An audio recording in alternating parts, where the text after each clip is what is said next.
Alrighty, welcome into Chalk Talk Social. It is Friday, November 21st. I'm joined as always with my guy Iman. We got a Patriots fan coming on today to talk some shop about them. We got the news that's coming at you with LeBron James coming back. You know, the bus. What do you think? LeBron had a part in the Bus brothers getting removed from the front office up in there? GM Mm, LeBron. Yeah, he's the reaper when it comes to coaches, GMs, players. Listen, if he don't like you, your ass is up out of there. Yeah, hey, don't let him come for your life. Yeah. How you doing? What's going on? Oh man, you already know it's a good week, man. We're in the thick of things at track and field. It was fall training now. We're officially in the season. So, I'm excited. Waiting to get the season going on.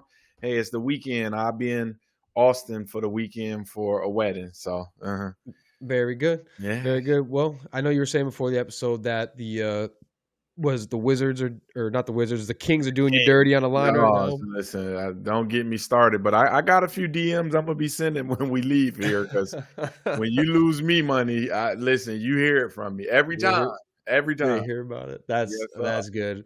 Well, I mean, why don't we get into it a little bit for today? Like I said, we got a Patriots fan joining. We getting some good stuff there, and then after that, we'll of course come back at you with the news desk. But let's talk to a Patriots fan. All right, so over to our fan interview for this week. We got Joseph on the show. Joseph's a big Patriots guy. Appreciate you making some time, man. How we doing? Good, good. How are you? We're very good. Happy to be talking Patriots because obviously they're cooking this season. Drake May's been phenomenal. I've been talking about him all damn year. One of my favorites, Trayvon Henderson now popping off. Defense doing its thing despite, the situation with the D coordinator. Hope he's all good. And Zach Kerr kind of taking over now. It's been, still kind of executing well. How are you Mhm. feeling? What's the fan base pulse check right now on the Patriots? Very positive. This is the highest it's been, I'd say, probably since 2021. When during Mac Jones' rookie season. Obviously, like last year, there was a lot of hype. Oh, Drake May, this guy looks really good. He can take us. Like we saw the potential last year.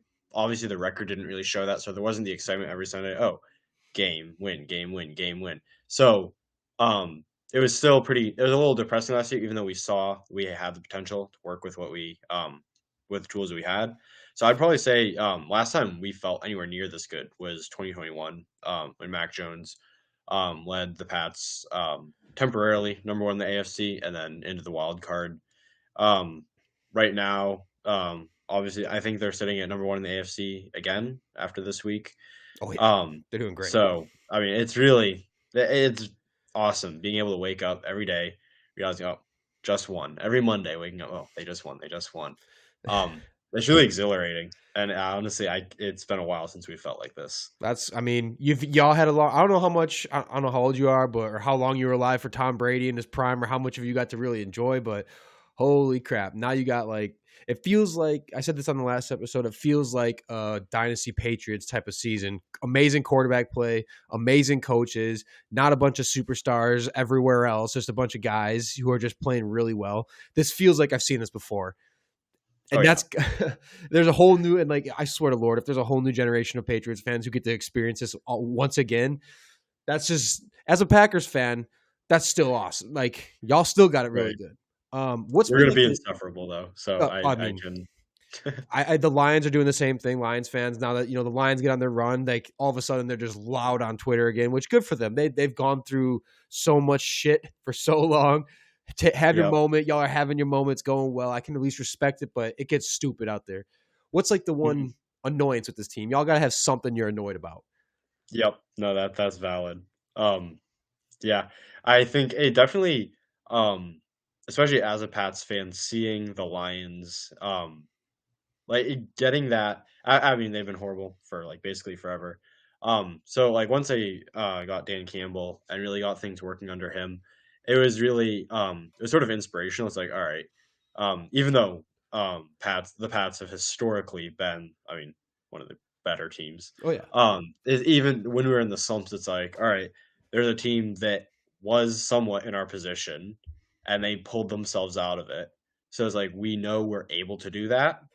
It's a possibility. We just have to go about the right way of doing it. And hiring Mike Vrabel was the first step, and it was the right step, and possibly the last good thing that Bob Kraft will do hmm before he rides off into the sunset. Was the fan base kind of torn on Mayo, Vrabel? Like, what side were you on Um, when that whole thing was happening? I was ready to move past Mayo. And not particularly because it properly set up. He also just wasn't ready to be a head coach. And me personally, I was in favor of going after Ben Johnson. I felt like that younger offensive coordinator mindset, especially like looking at Mayo, he's more of a defensive guy. And from reports that we saw, he wasn't really working with the offense that much. He was he's obviously more defensive minded. So seeing that Vrabel is defensive minded, I wasn't a huge fan of going after him. Um, I was like, all right, let's go Ben Johnson route. Obviously that didn't work out, but as soon as I saw the Mike Vrabel hire, I mean, I'll take that any day over having Mayo for another year. So I was really happy about that. And as we've seen throughout the year, like he worked with the Browns O line last year, so he had a little bit of experience on the offensive side of the ball. And then watching him through training camp and preseason and now into the season, he works on every side of the ball. The guys love him, and he's really gelling this whole fan base together. It's really awesome to see. Yeah, I was gonna say the team just seems like they love playing for him.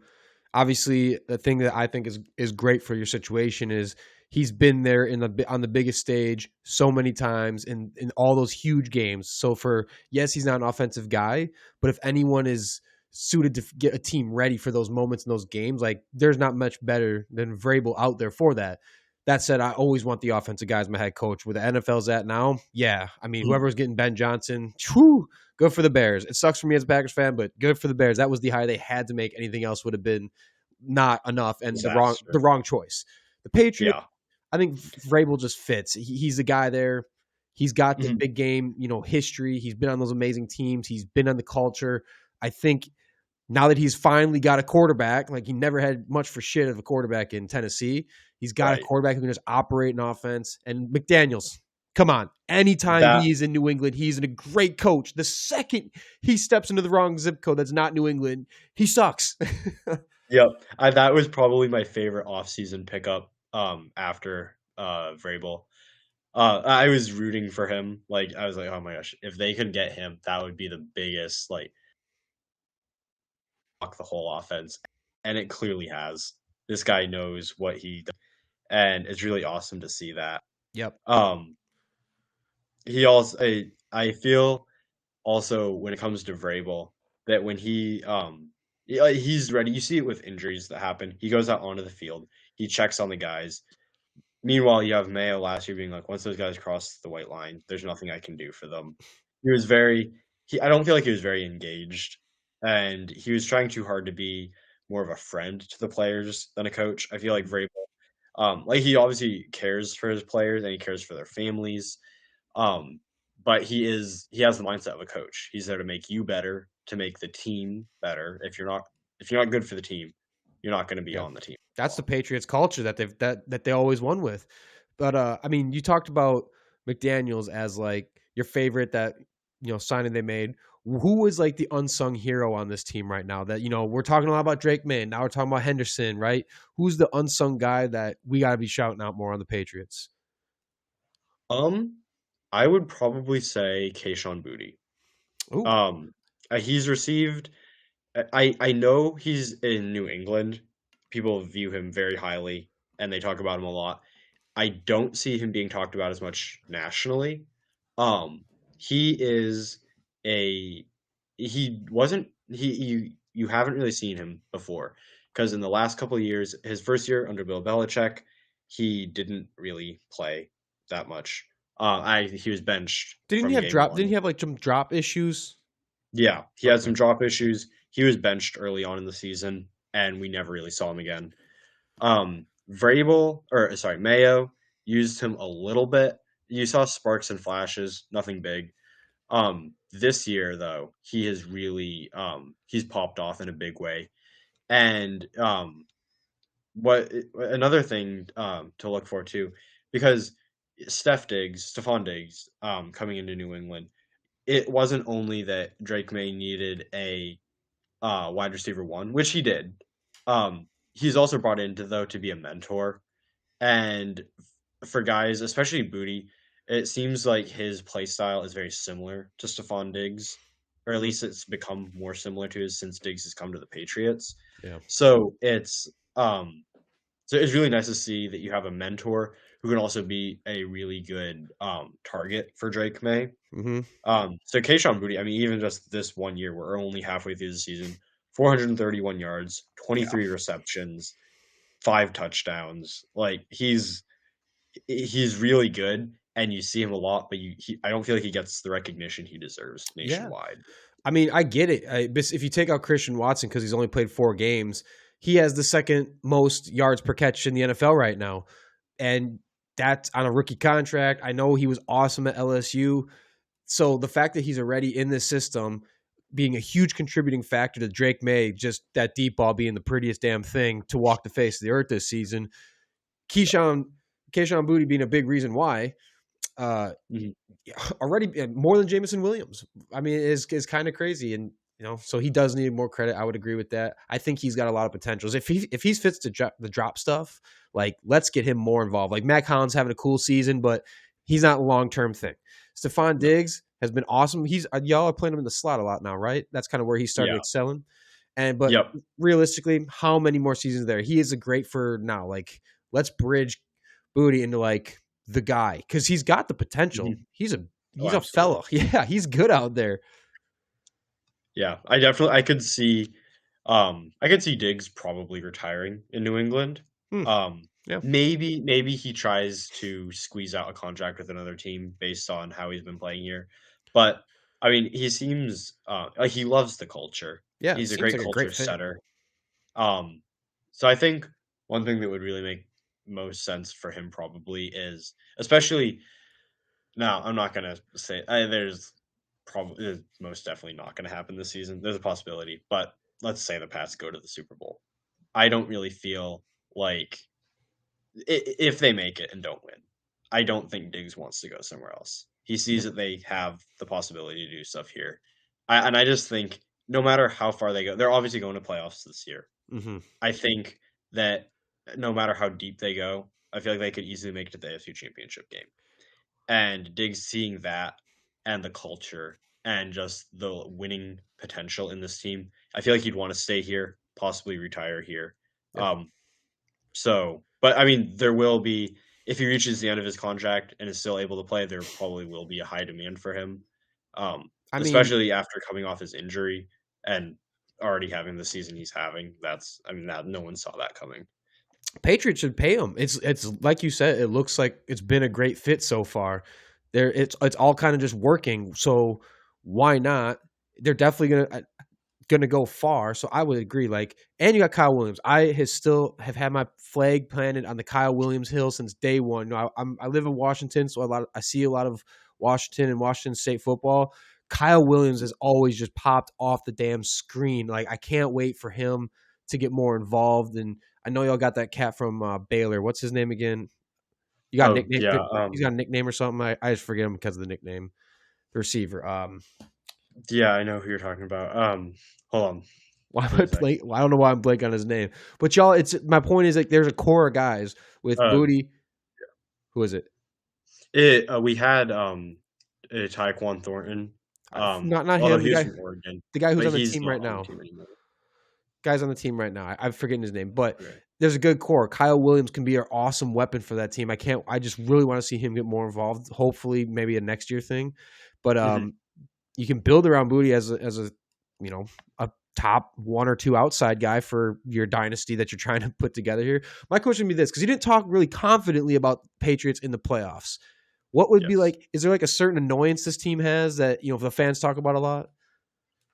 Um, I'm not sure how much it would affect them in the playoffs per se, but definitely first drive defense.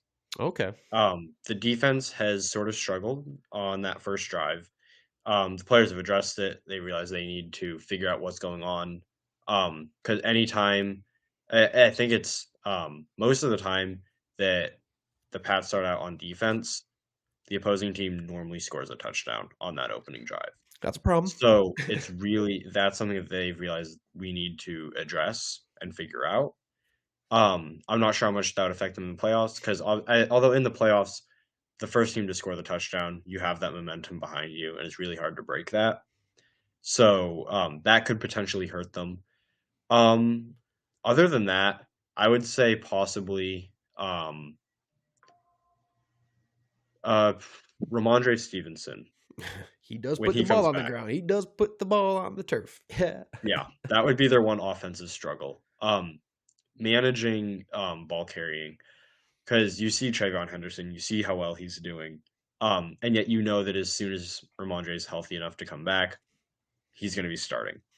You think So so? You think he's with the like what ended Melvin Gordon's career was putting the rock on the turf all the time. As good of a running back as he was, he started putting the rock on the turf. He stopped getting reps. He started not, looking as dynamite as he was when he came out. Like I feel like Ramondre Stevenson's on the Melvin Gordon like arc right now, and we're seeing it now. It's tailing out with Travion Henderson being there too. Like, mhm, and that's what again with Gordon. That's when Austin Eckler was coming through the ranks, and he kind of like made the Chargers right. consider it. I don't know if he gets that starting job back. I don't know if he's seen 10 carries a game. I don't know. Um, I think so. He was limited in practice today. And with the Bengals game coming up, I feel like they maybe sit him this week. And then next week we play the Giants. I think he will get the starting chance That because sucks. Vrabel loves him for some reason. We can't explain it. Um, he loves him, and I know there's like a lot, but especially among fantasy football players, there's like, oh man, he hates Travion Henderson because I mean Travion will get you like a boatload of points. Um, I don't think he hates Travion. I think he sees what Ramondre has to offer and is trying his best to give him every opportunity Mm. to produce that. If it gets to the end of the season though, and Ramondre is still struggling, I think you do have to seriously address it. So my prediction is that Travion gets the start this week, and then Ramondre, if he's fully healthy, will get the start versus the Giants. Oh, But it's only he gets the start.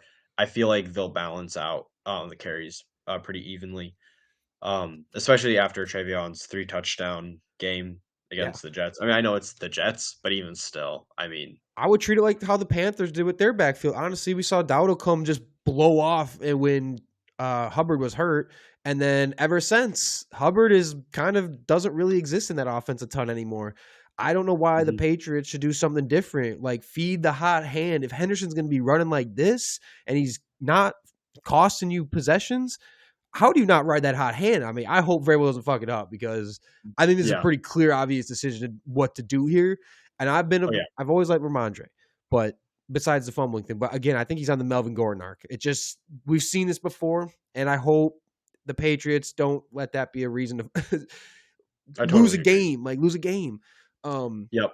my last thing for you before we head out is obviously we know Drake May is going to be the guy. At least that seems to be the case. If you're sitting there in the GM chair, like thinking about the offseason, what are you doing to like continue this build? Like, is there a certain piece that this team needs to just kind of get like go over the top for next season? Um, Edge. Oh, yeah, yeah. The Pats need to address edge. That was something that a lot of fans were hoping would be addressed at the trade deadline, and it sadly wasn't. Mm. Um, that would probably be the biggest thing. The O line, we took care of the O line pretty solidly, I'd say. Will Campbell, May does sure. get sacked here and there, but overall, Will Campbell at left tackle has proved he's a beast. Yeah, Morgan Moses was a good veteran pickup at yeah. right tackle. So I would say probably edge going into the offseason and maybe wide receiver. Especially if I know it's not really clear what's going on with AJ Brown. If he does become Oh, available, I think Pats are kind of at the oh, top of his list. that would be And over I the think top. Vrabel would do anything he could to get him on the team. If you had a wide receiver core of Stephon Diggs, AJ Brown, Kayshon Boutte, Pop Douglas, That's Kyle what Williams. Pop Douglas. That's the guy I'm thinking of. Yeah, yeah, yeah. Oh yeah, from Liberty. He's from Liberty, Liberty. my bad. Who was I? Yeah. That's okay. Thornton was the guy I was thinking of. My bad. My bad. Yeah, yeah. You're good. Yeah, no, Pop Douglas, he's good. Fan favorite by far. Mm. Great with the community. Fast. He's fast. Oh yeah. So yeah, no, but I'd say as to that question, edge is a good priority. and then maybe even wide receiver. That would be where I'd go. Okay. Well, I love it. Well, Joseph, I appreciate you making time to talk Patriots ball with us. And I know you do a lot on Twitter and whatnot. And you got your own show you guys kind of do. Like, why don't you shout out everything that people can find you? Yeah, so you can find me on Twitter at _ Joseph Manning. You can find me on Instagram at NESportsFellow. You can find me on TikTok under that handle as well. And then you can find my podcast with my friend at Patriots Wave Pod on Twitter. And then Patriots Wave Podcast on Apple Podcasts and Spotify. Very good, man. Yeah, I mean, you got your Twitter, your Patriots Twitter page, seems like the fans like it a lot. So yeah, Patriots fans should definitely go check it out. It's good stuff. Joseph, appreciate you making the time. Thank you very much. Thank you for having me on. Yep, we'll see you. Alrighty, good stuff there. Was a little surprised.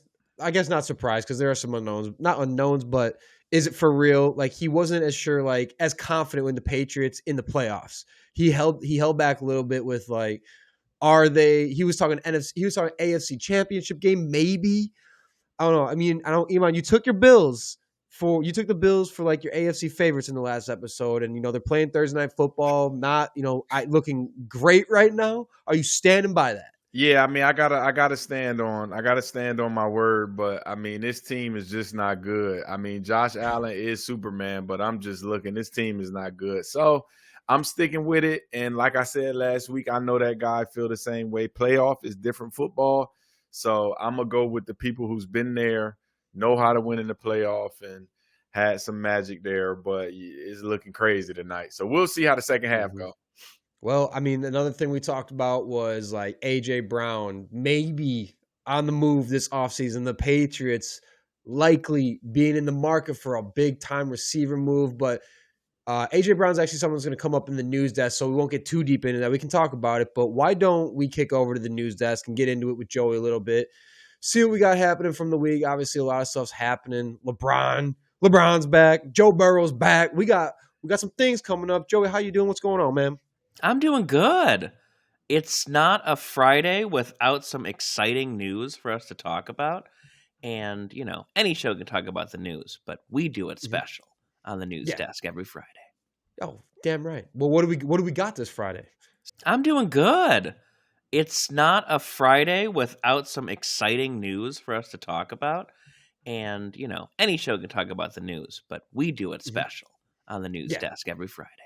Oh, damn right. Well, So we're starting with your guy, LeBron James. He returns for the Lakers. Will he be around all season? Should he be? And the NBA Central, as you guys all know, that Twitter account is a meme page, but it's also been kind of early to call a lot of things lately. They might be connected to the league. Are we buying what that account is selling? Are we buying LeBron's return and how impactful he will be for the Lakers in the 2025-2026 season? Didn't Sentinel just call the coach firing? Who's the coach that got fired? Willie Green with the Pelicans? They called that one a little bit ago, and that wasn't the first thing they called. And this one I uncovered was saying breaking, LeBron James is headed back to the Cavaliers in a 3-team trade between the Lakers, Heat, and Cavs. The King is finishing his career at home in Cleveland. He tweeted that, or Sentinel, whoever Sentinel is, the meme account, on July 2nd. So this would follow a trend. I'm just saying. He fit the offense. So, Iman, what do you think? Does he think LeBron goes anywhere this season? So first and foremost, I'm not a LeBron's the GOAT guy, so let's be clear. It's Michael Jordan by a lot, and I don't ever get that. I don't even think LeBron's top 2. I give him like 3, 4, maybe. Who's 2? To me, it's Kobe Bean Bryant. I mean, I'm and not because I'm a Kobe Bean Bryant fan. It's just he won with less to me. That Andrew Bynum team with Paul Gasol was not good. So I think Kobe's 2 for me. And either Magic is around 3, so Bron maybe 4. So people could argue that Bron did that same thing with the with the Cavs when the next best player was Eric Snow or Zydrunas Ilgauskas. He didn't win then. He didn't win until we had Kyrie, Kevin Love, all for sure Hall of Famers. That's true. For sure Hall of Famers. I just don't think he got the killer instinct like Jordan does. I've seen him too many times in the clutch defer to other people, and I can never get on that goat. So neither here nor there. I think the Lakers are deciding to move on from him, and I think it's more that he's hearing that they can move on from him and they can win without him. Because when he comes back, what's going to really be his role? He's not going to be he shouldn't be, let's be clear, he shouldn't be the number 2 guy. He should be the number 3, kind of get the offense in his work, but I think it's time for him to move on anyway. Going back to Cleveland, I think he'll mess that chemistry up. So I really think he should just retire. I mean, I'm just being honest. At this point, he's like just being a glutton for attention. I mean, he's had a great career, leading scorer of all time. He's done great, but it's about time for him to get up out of there. But I'm not for sure buying it, but I could see it happening because I think LeBron wants to try to win another title, and I think he wants to go where he think he can get it done, where he's the missing piece. So it's part that Lakers don't need him, and he don't think that they can win it there. So it's some truth to it, maybe. Yeah, I mean, look, the Cavs are in a good spot right now. They're 4th in the East. They're playing winning basketball, but they could probably use that extra bump. And what a hell of a story it would be, obviously, if that came true. And he did get traded during the season, goes to Cleveland. He provides that extra little jolt that they need. I mean, if for nothing else, the story would be awesome. And then you're probably getting a lot of people cheering for you. And Lord knows LeBron would eat up the media that would come around. Obviously, anything he does, there's huge media, but that happening would be massive. But what do you give up for him, though, Austin? What do you? That's true. If you think it's a joke, who do you give up for LeBron? That's true. The 3-team trade thing is what I think, if Sentinel is true about this, it like makes it a little bit interesting if you got another team involved, which for the Cavs' sake, they would have to be pretty protective of their players if they want to run it up. And Lord knows in the NBA now, like it's all about draft picks. You know, look at the Bucks. They gave up all their first round picks up until like freaking 2070 to go out and make moves.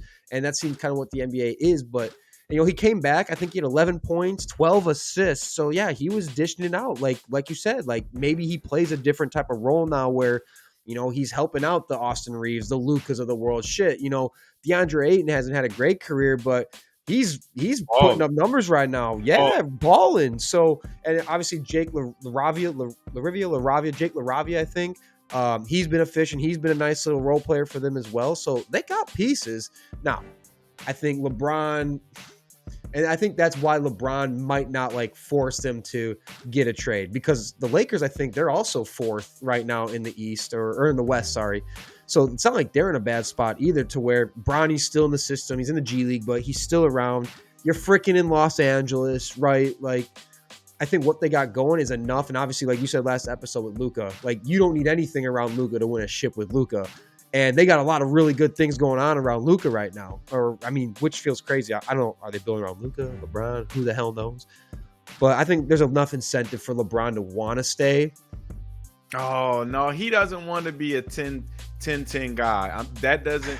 I don't think he would be, though. He's got to be. That's the only way they could win. Once he start getting into the 20, 26, 8, that team is going to be worse. Austin Reeves going to have to play the back.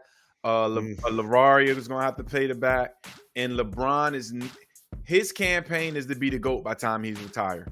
If he go 10-10, that debate's going to be over there. He's never going to be above Jordan, and I just don't ever see LeBron wanting to be a 10-point, 12 assist guy for the year, because he wanted to be a 20-point guy. I don't even know if that'd be possible. I think you're probably right in the sense the chemistry would get whacked out and it probably wouldn't click as much, but I also feel like it's impossible for LeBron not to at least have 20. I think he'd be happy if he's going 25, 27-5 his line, and they're in the top 3 all season, right? Because also, like you said, if the Cavs are shoot anyone, granted he's old and whatever and freaking $50 million a year, whatever it is, crazy number. you still have to give up a decent amount. I mean, at least but I honestly think it would be draft picks at this point. Like, I don't think anyone's going to be sitting there moving young guys for old LeBron. I think you can give up maybe one of your better players and a couple draft picks at this point. Maybe it's a couple first rounders. I don't see there would have to be a huge need to just offload a bunch of your stars or your two best players for LeBron at this point. So that's why I'm like, Cavs, they got a good thing if they can keep at least the core, their best two, and kind of move some other guys that, maybe got a lot of potential, haven't got involved yet, or just, are more quality role players. I think they can do something with it.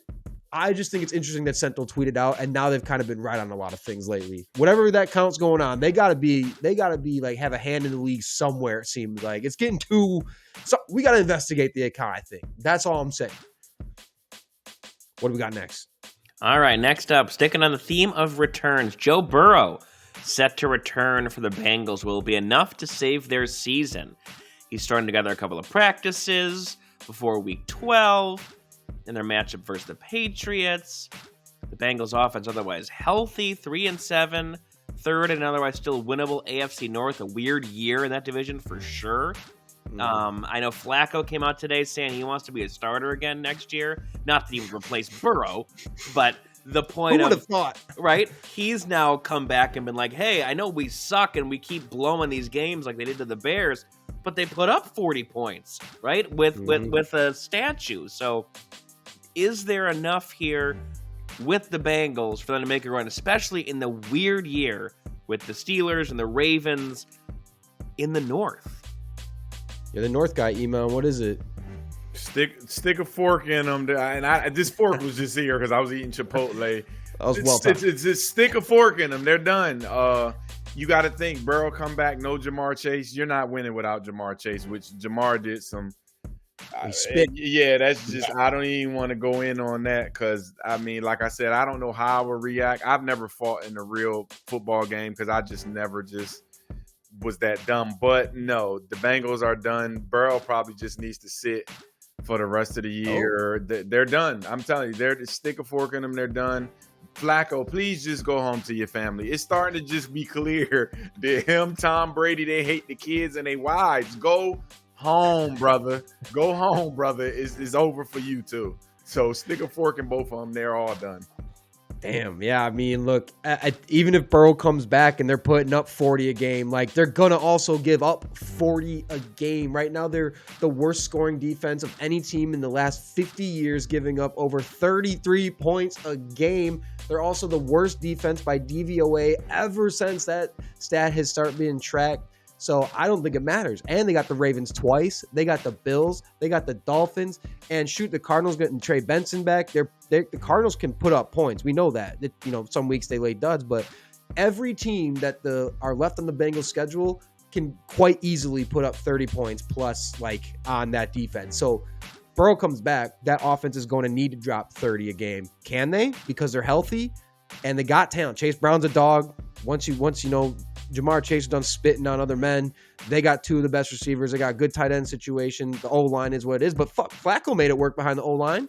Why can't Burrow? So they got a lot there, but that defense is going to make it impossible. It doesn't matter how good the offense is. I don't think there's a flying. They have to win out. They have to be perfect. They have to beat the Ravens, twice. And they have to beat Josh Allen. It's just not happening. There's no chance they come back. And so I think that does make it interesting. I think you can't sit Burrow. He's paid way too much, and he's still way too talented. If he can play, you suit up. What's the saying? Best 11 or whatever it is, any sport, best 5, best 11, however many guys are on the damn field.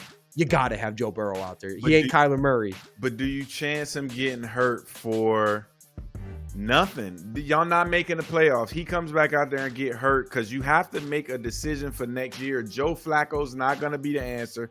There's no quarterback in the draft. So you got to just tell him, listen, let's just get ready for next year so we can come back, probably get some draft picks, some defensive guys, make a move on somebody else. You bring him back and y'all still don't make the playoff and he gets hurt again because you can guarantee he's going to get hurt when he comes back at some point because that's just what he's been doing. He has been pretty damn fragile. It's not worth it. That's why I say it's not worth it. Y'all ain't going to the playoffs. I just don't know how you keep him off just sitting on the sidelines. Can you imagine that? Like the rest of the season, Burrow's perfectly healthy, ready to play.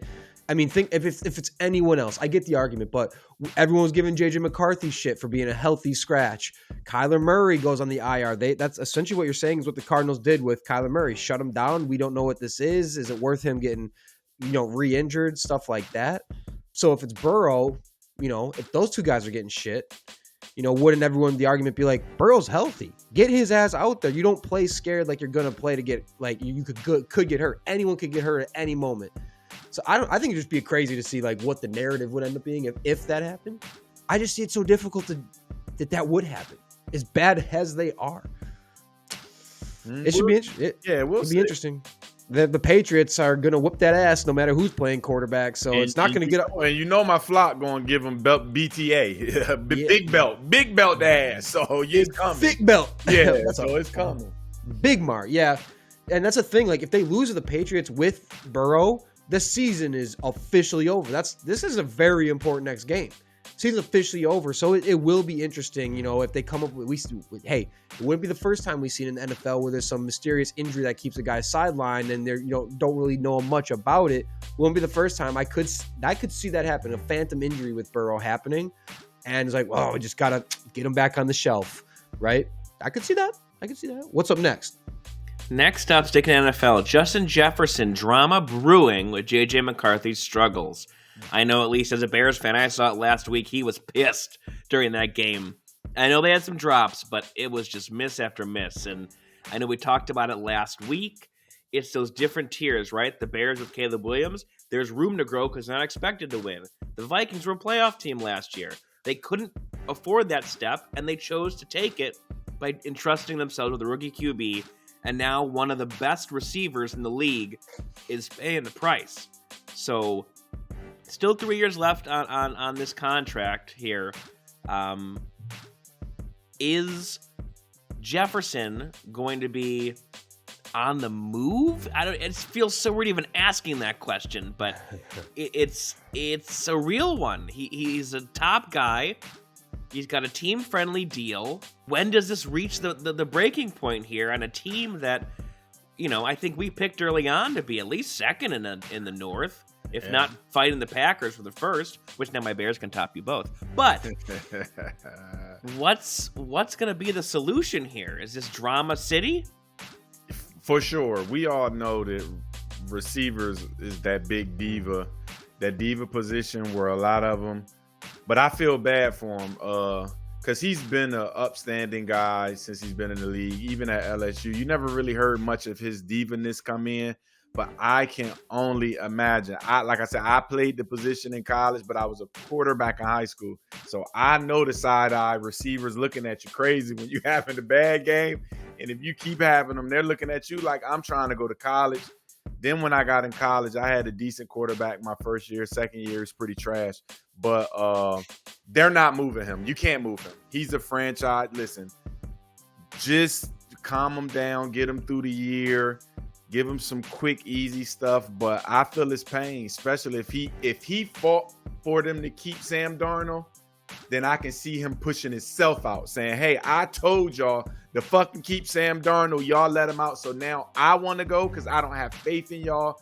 But I think if that wasn't the case, he's just going to ride this out. But I can only imagine how he feel because missing him on the 7-yard out is crazy. I'm just being that's crazy. I looked at that like I could fart the ball out there. I'm just being honest. I could fart the ball and get it to Justin Jefferson. So I feel him, but no, they're not shipping him out. They can't. If they do, that's going to be like the Luka trade. Like, what are you thinking? So still over 3 years, like Joey said. Oh, I'm left on that contract. I mean, if you think about it, they could get an absolute haul. I mean, they still have Addison. You wouldn't be starting from scratch. The problem is still the quarterback at that point. It sounds like Hawkinson is all but done. Like, they are done throwing him the ball. It sounds a lot of the talks will just get him the hell out this offseason. He's not the same player. So I think he's gone for sure. And I respect how JJ's handled the situation. He came out to the media. He defended his guy. He's still there's clips of him like, you think he's pissed, but he's out here blocking his ass off. I think that's him getting frustration now. He's like, this is my chance to hit somebody. I need to hit somebody. Because we've also reached a point. He's on the sideline slamming the helmet down. We've seen this before. We've seen this in Philly. It seems like there's an arc we've seen with a certain A.J. Brown before. that maybe now Justin Jefferson could be on, because he's been quarterback proof the whole time he's been out there. It's been Kirk Cousins, Sam Darnold, Nick Mullins, Carson Wentz, Josh Dobbs, a little bit of Jaron Hall, a little bit of Sean Mannion. And we weren't having as many worries about Justin Jefferson as we are now with J.J. McCarthy. And, J.J. McCarthy comes out the other day saying how he's been struggling to pick up all this new stuff. And he's like, it's really hard to pick up, which, yeah, it is, brother. But we see a lot of the, other dudes pick it up. You don't, not many excuses. You're not a rookie. You got the whole year last year with the same head coach. Like, the psychological change or whatever the changes he's talking about, brother, it's year 2. We see rookies playing a lot better football, quarterback in a lot better football than what you're giving us right now. And I don't see that excuse coming out. So that's not great to see. I get it is a big change, but I think you're right in the sense I don't think they move him. I think it's going to be tempting. I think there's going to be teams out there like looking to give up big capital to go get him, like a Patriots. But, with Hawkinson probably out, I don't think the Vikings are like ready to give up on J.J. McCarthy yet. And I think they'll find a way to have Jefferson there next season. Potentially a midseason trade, though. Potentially a deadline move. If this trend continues the rest of the year, I think he'll buy in for another year. And I think if the trend doesn't change halfway through next season, then we're really talking that A.J. Brown arc is like we're hitting levels of he might get dealt now. Like we clearly got a quarterback problem. We'll see. Speaking of, we should get into this one quick. Who would you say is going to be traded first? Would you think A.J. Brown or Justin Jefferson get traded first? AJ. Yeah. Probably AJ. And that's the guy I think the Patriots go after. And that's what we talked about with the fan. Like AJ Brown. I think he's done. That's drama. That drama clause is not going away. Well, as good as he tries to put a face on. Who want him though, Austin? He did the same thing in Tennessee. If I'm the Patriots, I'm saying no, let's draft a young guy. We don't want that drama over here. We're good. We're winning games. We can draft somebody next year. A.J. Brown's going to be an issue wherever he goes, no matter if he's getting money. You got to think. He got money in Tennessee. He wanted out. He got money in Philly again and the Super Bowl. He wants out. He's always going to have an issue. So I just think teams who want to win stay away from him because he's going to always be an issue. That's true. And he's been banged up a little bit. Every season, he's got a little bit of nicks, a little bit of knacks, stuff like that. And he's not getting any younger. He is a big cat, though. Hard to it can't be fun hitting him as a cornerback. I don't know. I think he gets dealt this offseason. I think the Eagles are done. It's not working. They can't get him the damn ball, which is insane. I don't think he is getting open at the rates that he used to when he was a little younger. He's been a little bit easier to be stickier on, it feels like, but he still can just win everything, it feels like. So I don't know. I think someone's gonna spend big money to go and get him. I think the Eagles are gonna entertain the trades. I think they're definitely gonna be callers, and I think the Eagles have probably seen enough. As much as again they've all put on a good face, this keeps happening. And if they're gonna keep running with the same guys, the same coaches, the same everything, I think we've hit this point. With this whole A.J. Brown stuff. Whatever. Hey, Joey, bring Eagle Shirley back, though, because I want to have that conversation I had with her earlier. Absolutely. Jalen Hurts was better than Dak. Now, let's be clear. I don't think it's a play calling issue. I think it's a quarterback issue why A.J. Brown's not getting the ball. But let's be clear. Jalen Hurts season, I bet you A.J. would love to have Dak because you see he's revitalized George Pickens' season. In career. So bring her back so I can have this debate again. I'm sure she'd love to have it. Yep. All right. What do we got up next? All right. Heading to Cleveland. Shedeur Sanders finally gets his first start in the NFL after the Browns, I think, tried every other quarterback alive. And then Shedeur had his silent press conference. They're finally having to turn to him because of injury and everything else. Came in last week, 4 for 16. 47 yards and interception. Not the greatest start. Reminder, Browns have drafted 13 quarterbacks in 20-plus years. Not just had 13 different, drafted 13 different quarterbacks. In addition to the Deshaun Watson disaster. Does he have a chance, or is he doomed with the Browns? Because that's where, I know you say that about Chicago, quarterbacks going to die in Chicago, but Cleveland's getting up there and being worse than here. So What's the outlook for our guy Shedeur?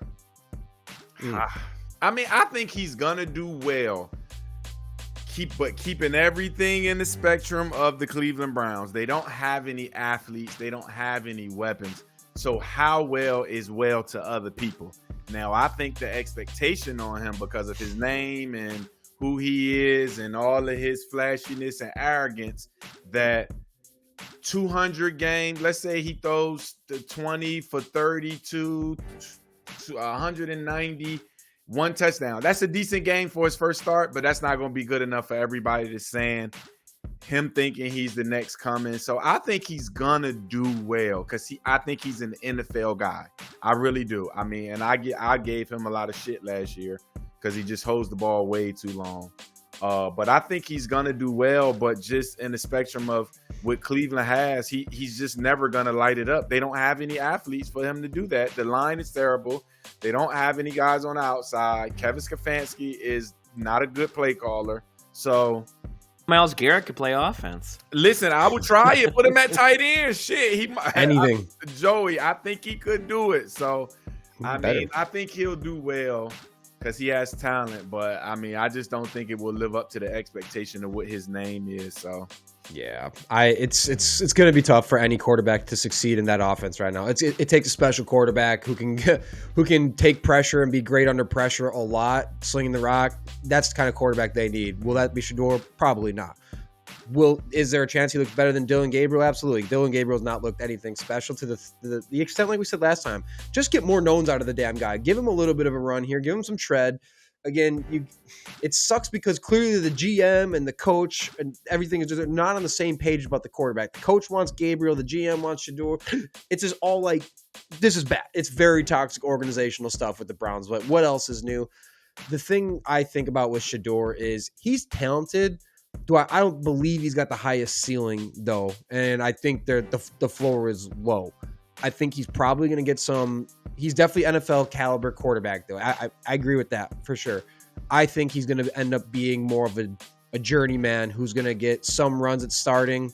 He's never really going to. I don't think he'll stick enough. I think there'll be flashes. I think there'll be moments and there'll be stretches if he actually just gets an opportunity. But I think he ends up being a guy who just, kind of is a career backup, becomes like a Jameis Winston type of situation, a Tyrod Taylor type of situation where he might stick around for a long time and he might only get to start every now and then to fill in for injury, get some good run if the quarterback's out the years type stuff.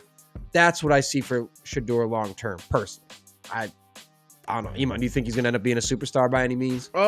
Depends on who we get with. I think somebody, listen, and I know Sean McVay is never leaving LA, but I think if he gets with a guy like that, anybody can be good. I'm just being honest. I think the right coach with the right weapons, because like I said, he can make every throw on the football field. I mean, he has pinpoint accuracy in the NFL. That's what you actually need. He has a good long ball. Like I say, he's got to work on holding the ball too long and just not seeing everything and anticipating the right. So I think he could be good. I don't think he's a Hall of Famer either. Now, let's be clear. I don't think he's a Hall of Famer. But I don't think Dak Prescott is a Hall of Famer. Everybody's telling me he's going to be a Hall of Famer. And I'm like, where? Like, I don't see it. But and to me, that's his comp. He's going to be like a Dak Prescott. I think he's going to win a lot of games. He will never get over that hump because he's just a guy. You know what I'm saying? So, yeah, I think, like you said, he needs to find himself in an offense that is all about timing and making accurate throws. He's not the most athletic dude. He doesn't got the biggest arm in the world.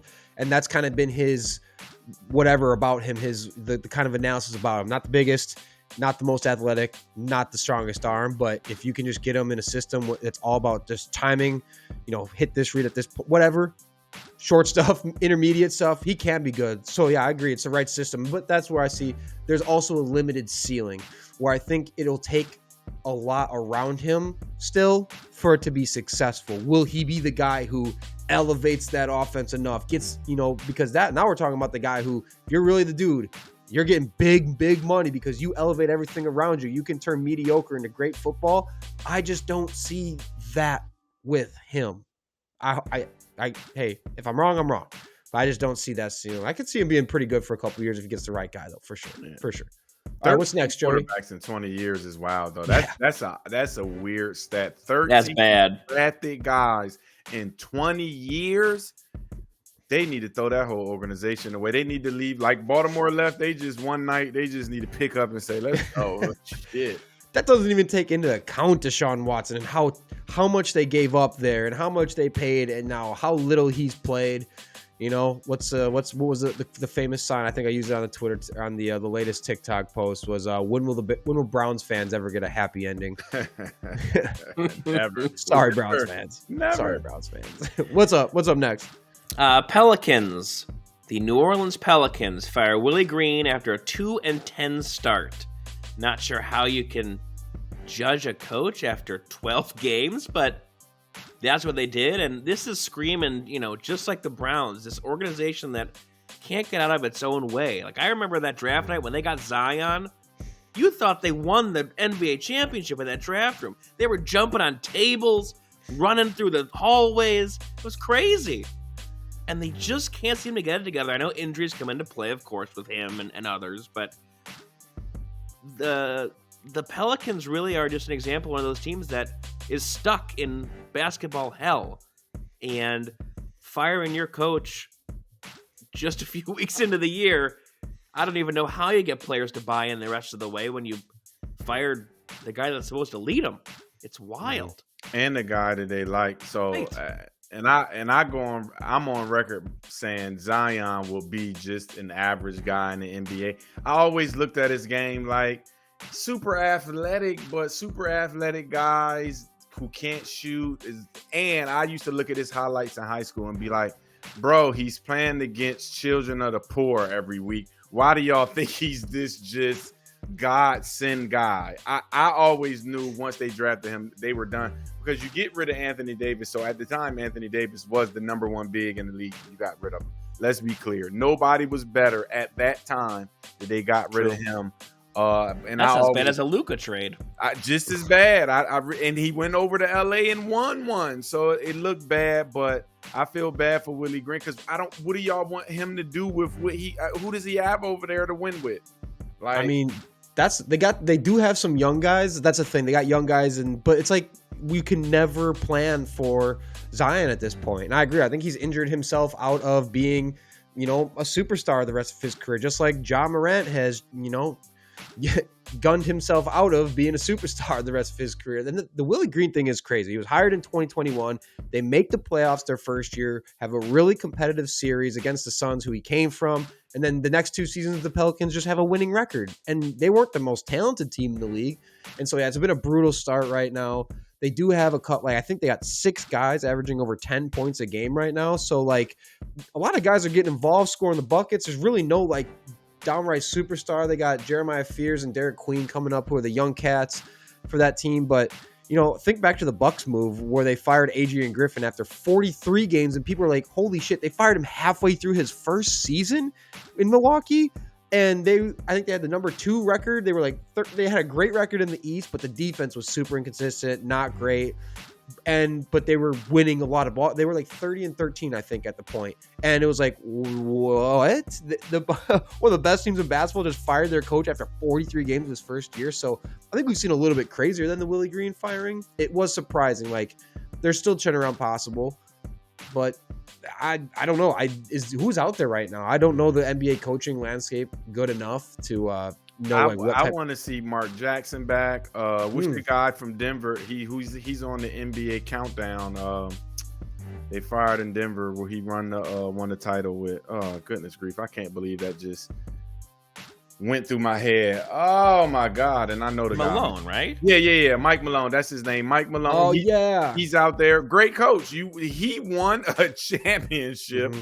He's out there. I want to see Mark Jackson is a guy you bring in to get the players to the Golden State level, and then you bring another guy in to take them to the top. So it's guys out there, but you cannot win if Zion Williamson is your superstar. You won't do it. So forget the coach. Get a superstar. I was going to say, I think the only option for them really is Darvin Ham, right? No, he's trash. He's terrible. Yeah, I'm talking about available options. He's terrible. I think it's really like Darvin Ham, and you got like not many other things. That's why I think it's a crazy trade. You've seen success, or not trade, firing. You've seen some success with Willie Green, and the market's not exactly awesome right now. You're going to go probably get a guy who's not actively coaching, which, you know, usually you wait to the offseason, go get some up-and-coming dudes. So we'll see. Someone will probably come available. They'll probably go snake someone like that. But, all right, what's next? Next up, we have Lane Kiffin. Ole Miss giving Lane Kiffin a deadline on November 28th before their game against Mississippi State in the annual Egg Bowl to decide his future.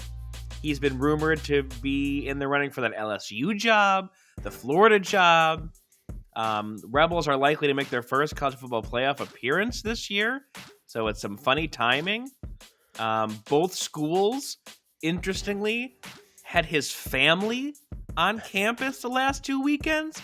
LSU flew them out on a private jet without him, just to butter up the royal family of college football to get them to maybe choose their school.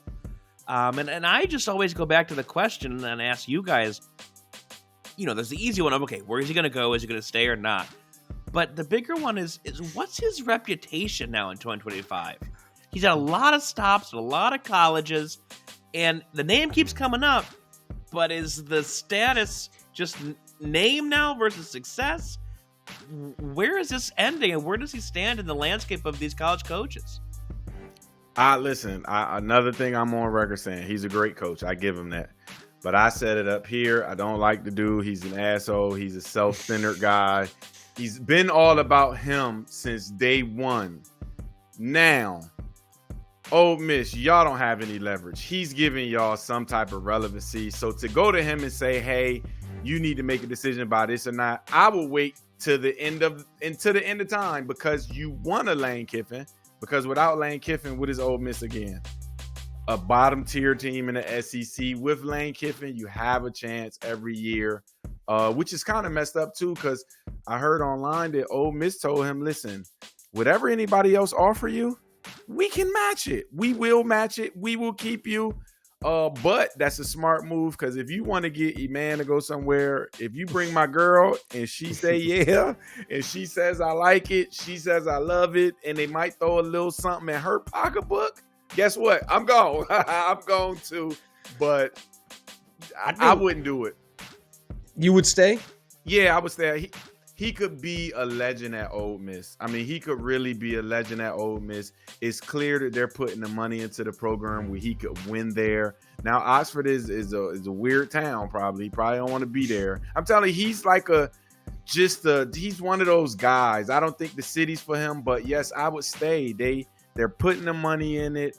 The kids like you. I mean, you can really build a championship program there. So I would stay. But Lane Kiffin, he wants something bigger. He's always wanting to be the guy. He wants to be a bigger name than his dad. He wanted to be a bigger name than Nick Saban. He's always wanted that. So I'm not surprised. I also agree. I think staying is the best thing for him. He's come out and said how much being in a smaller it's still pretty big, but like a smaller area has been so good for him. Just like slow down. Obviously, he doesn't do the drinking anymore. I think that slower paced lifestyle, not in the big city, not in the biggest, arena in sports in some major market like that, has been honestly really good for him. He's not that same egotistical asshole that he was. He's still got an ego, and I think that's where it's going to come creeping in his head. Like, ooh, man, you could go to something big, big, big. But the thing is, like you said too, Ole Miss is growing. The trophy case is looking a little better, a little bit more full these days, and he's built up maybe the second best program in the SEC right now, having a ton of success. It doesn't seem to be anything that's going to be slowing down. He's going to be able to get guys in the door there. I think it's overall been good for him. I think he's definitely going to get teased by it, to going to the LSU or going to somewhere bigger than that. But I think being at Ole Miss, we talk about his legacy. I think it's been incredible for his legacy to he's got his career back on track. And I think it's an opportunity for him to really just keep this going, keep something going. And, why do we need to jump around? Saban stayed at Bama, once he got to Bama, at least he was there for a long time. Why can't Kiffin do that in Ole Miss? Like, there's coaches who stay around for a long time, build a great legacy, are going to go down as some of the greats ever without having to jump around. What's the need? And if he's happy, the kids are happy, and I don't know. I honestly think he stays. I think he stays. And in this era, in a couple years, another big job would be right back open. Absolutely. Again. So if you just go and you keep building and say, all right, well, maybe I can't win at Ole Miss. In a couple years, a big time job will be open, because in this NIL era, you win now or we getting you the hell up out of here. So I don't like that not being loyal thing. We took a chance on you because you was a piece of shit. Use that, and we took a chance, and we pay you a lot of money. Like, show us some loyalty, but I just don't think Ole Miss has the leverage right now, because I mean, he's made y'all relevant. So, and that's the biggest thing, right? With NIL now, there's even more jumping and switching. So, what says he goes to LSU, takes that risk? They could get rid of him in the next year.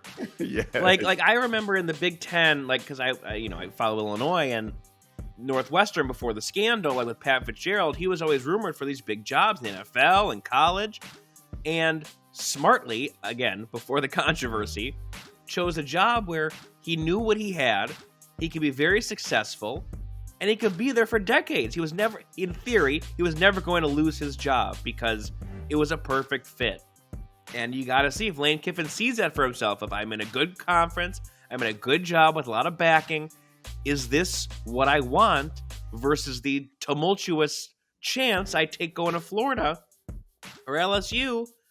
And they can mean a year because the top quarterback that they paid $7 million just transferred and didn't want to play for him. And then they're like, well, we made a mistake. And then the governor comes back in and goes, sorry, Lane, we got to get rid of you. I think what's going to be tempting is the fact that maybe an LSU or a bigger program might be able to attract more recruits, better recruits, more consistently. But again, Ole Miss is kind of still on the big up and ups, and I think they're going to be able to attract just about any talent as well as anyone in the landscape right now. And that they got that going for them, I think, again, he's got a sweet deal going. And he has had the messy breakups in the past. It wouldn't be the first time he has another breakup with the school, but I can just kind of see Ole Miss doing its thing, and they're becoming one of the powerhouses, and they're becoming a big name. They're at the top of the SEC right now. Like, they have a window of opportunity here that, again, I think if Lane is really about the legacy, I think this is where it is to happen, is right here in Oxford at Ole Miss for the next couple years at least. It just seems like they got a good thing going on right now. With that said, and what a lot of people say, you never know with Lane Kiffin. You don't know what you're going to get. He has denied the rumors of said allegations of the date of the November 28th deadline to decide. He denied the rumors, so allegedly, but they're probably true. Let's be honest, they're probably true. Ole Miss is probably itching to find out what the fuck is going on here. Your family's getting recruited. Your family is getting recruited. We need to know things, please, Lane. What do we got next on the news desk? All right, our last one here is a fun one. Not for the people involved, but for us to debate. I don't know if it's a recurring segment, but we're now calling it This Week in Weird Athlete Injuries Not Related to Sports. So, in case you guys didn't see, in the NHL, they're always very suspicious injuries because they say lower body, upper body, what have you. But this last week or two is a weird one. So, Eetu Luostarinen, if I said that right, I got the pronunciator on my sheet here, of the Panthers suffered a lower body injury and is out for a while here after a freak barbecue incident. And Jack Hughes, the star forward for the Devils, a freak finger injury after injuring himself at a team dinner. So, hockey, rough and tumble sport. Now we got a problem with the dinners. They're getting hurt eating. Hey, flipping burgers is a son of a bitch sometimes. It's though. brutal. So we have a list here I can run through some of the top weird athlete injuries not related to sports, and then we can debate our favorite ones. But this week's two food related injuries for hockey players, some of the toughest guys in sports, had me thinking. So let's start. The one everyone knows. Jason Pierre-Paul, short a couple of fingers because of his firework fiasco. Mm-hmm. Roger Federer tore his meniscus in 2016 while filling up the bathtub for his 2 daughters. Jay Williams, basketball, Duke, as we know, motorcycle accident derailed his whole stardom career when he was drafted by the Bulls. See, that one genuinely sucks. That one's sucks. brutal. That sucks. That's not funny. That's just brutal. That sucks. Plaxico Burress, gunshot to the thigh. Idiot. Sammy Sosa strained his lower back on a sneeze, was on the DL for 30 games because of a sneeze. Jeff Kent, former MLBer, hurt himself washing his car, got on the DL. Moises Alou fell off the treadmill, DL stint. Glenn Healy, Maple Leafs goalie, bagpipe injury. He was trying to reload the bagpipe and cut his finger. Glenn Allen Hill, Colorado Rocky, nightmare about spiders, subsequently woke himself up, basically sleepwalking, fell out of his bed through a glass table. And then he had his fun DL stint. What the hell? Chris Hansen, Jaguars punter. Team slogan, keep chopping wood. That was the message first-year head coach Jack Del Rio intended to send to the Jaguars when he placed an axe and a tree stump in the locker room.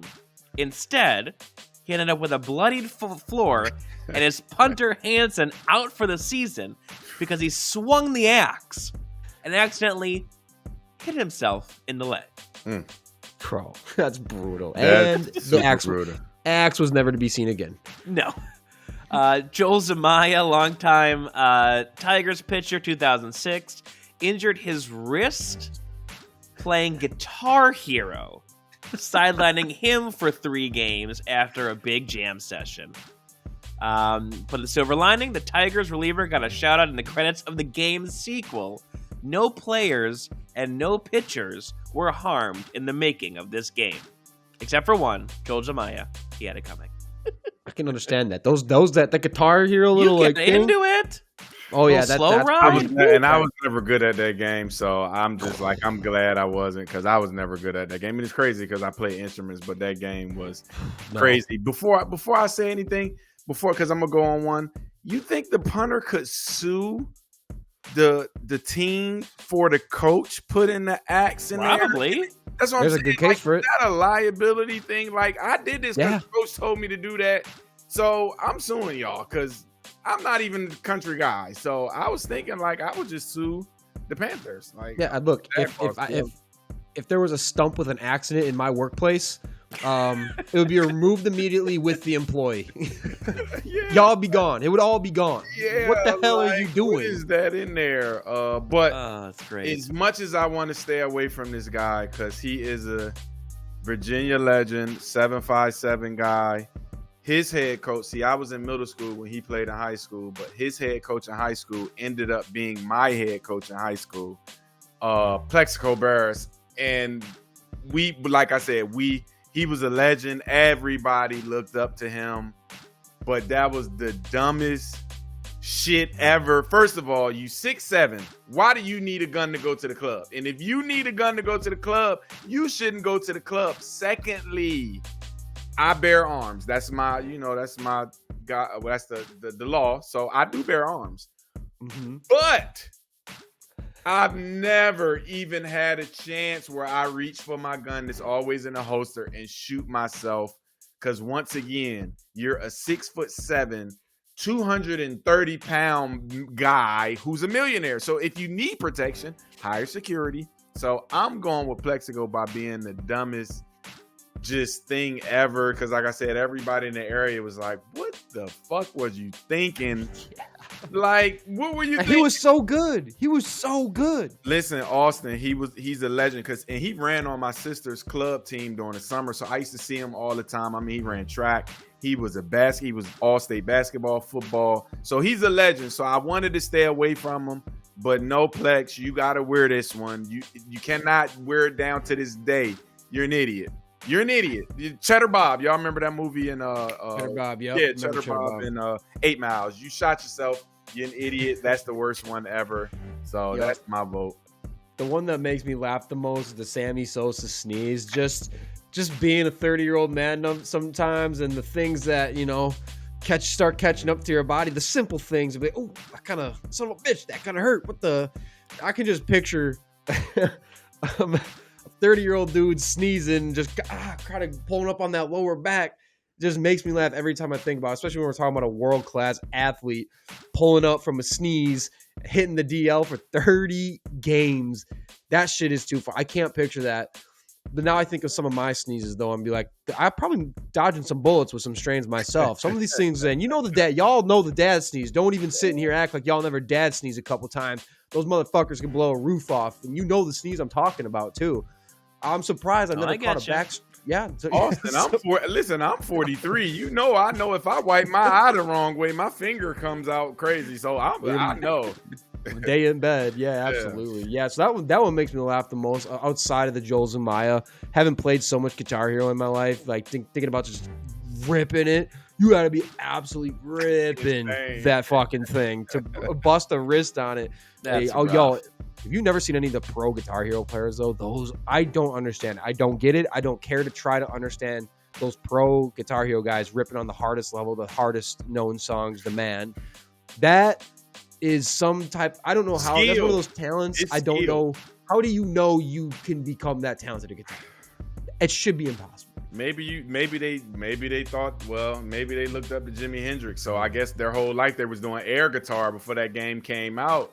But I was never good at it. Like I said, I was fucking terrible in that game. So yeah, I only stay on the medium level. Joey, what's your favorite one to wrap up news desk here?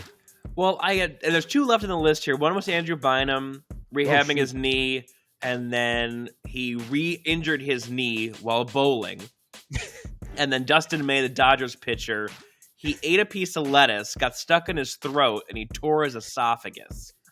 So those two are rough. But I got to go with Glenn Allen Hill from the Rockies because I want to do more research on it. Like, I just want to see a press conference. Like, why are you hurt? Like, well, I was sleeping in a nightmare, okay? And then I thought there was a spider on me, so I jumped out of bed unconsciously and then fell through a glass table. So I'm out. Like, to not just die of laughter as a reporter trying to interview that guy for a press conference is just bananas. I mean, it's injured on the DL by nightmare. That's a new one. Yeah, and that's it's like, do you really believe him though? Do you really believe something? Now, and I know the barbecue one. Listen, y'all come to a barbecue in my neighborhood back home. It gets rugged, rough, and a lot of shit going on. So I can get the barbecue one, but a couple of those, do y'all really believe some of them? It's like glass table from a spider. You know what I think he was doing? Your wife caught you cheating and yeah, and woke you up with a fucking phone in your face or something. But yeah, that's bad. I want to see the Jeff Kent one too. Washing his car. I can only that's just old man shit. Andrew Bynum, brother, you know your knees are weak.